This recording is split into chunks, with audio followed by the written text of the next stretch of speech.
দেখুন, অভিষেক বন্দ্যোপাধ্যায় আমার কাছে যা খবর, শেষে যদি পরিবর্তন হয় আলাদা বিষয়, নন্দীগ্রামে দাঁড়াবেন, ভবানীপুরে মমতা বন্দ্যোপাধ্যায় দাঁড়াবেন।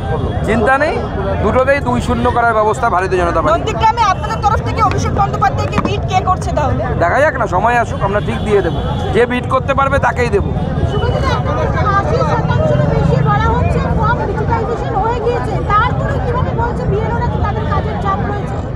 দেখুন, তৃণমূল কংগ্রেসের এই হাইপোথিসিস, এই চাপের হাইপোথিসিস সম্পূর্ণ মিথ্যে।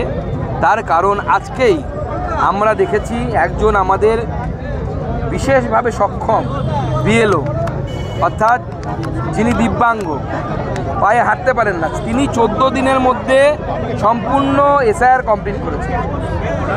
এখন যদি কিছু মানুষ এই সুযোগটাকে ব্যবহার করে, আমি কিছু কাজই করব না, বেশ কিছু সরকারি কর্মচারী আছে, এটা দেখুন অস্বীকার করার জায়গা নেই, যারা তৃণমূল কংগ্রেসের দৌলতে চাকরি পেয়েছে এবং তারা কোথাও কোনো কাজ করে না। এই যে বিএলওরা অবস্থান বিক্ষোভ করছিল, মাত্র 4 জন বিএলও ছিল ওর মধ্যে, বাদবাকি কেউ বিএলও ছিল না, সব তৃণমূল কংগ্রেসের দালাল, তৃণমূল কংগ্রেসের ক্যাডাররা সেখানে গিয়ে মিটিং মিছিল করছে।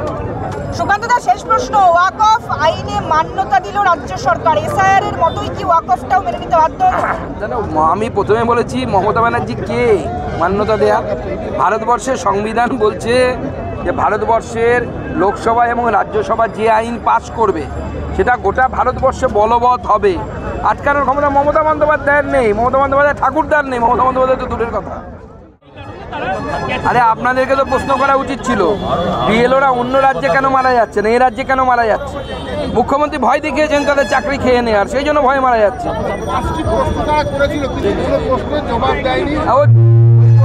ওই প্রশ্নের জবাব ইলেকশন কমিশন কেন দেবে? আমি দিয়ে দিচ্ছি। ভুলভাল প্রশ্ন করেছে, প্রশ্ন করে প্রথম প্রশ্নটাই তো একদম ডাহা ভুল, মিথ্যে, মানে এমন ভুল, যেরা সাংসদ কিভাবে আছে এদের তো যোগ্যতার উপর প্রশ্নচিহ্ন লেগে গেল।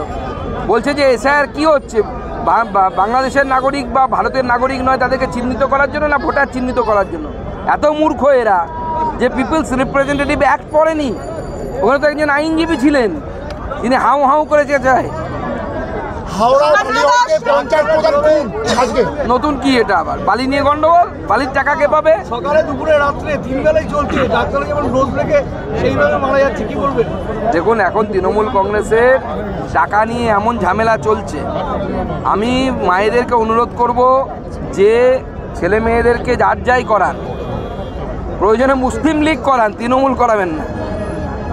সুকান্ত দা, তৃণমূলের সালিশি সভায় বিবাদ মীমাংসা করতে গিয়ে খুন হতে হলো তৃণমূল কর্মীকে। একদিকে হাওড়া, সেখানে গুলি চলছে, একদিকে দেখুন, প্রত্যেক এলাকায় তৃণমূল কংগ্রেসের নেতাদের প্রতি মানুষের এত আক্রোশ, যখন সুযোগ পাবে তৃণমূল কংগ্রেসের নেতাদেরকে মারবে, কারণ মানুষের উপর এদের অত্যাচার সীমা ছাড়িয়ে গেছে।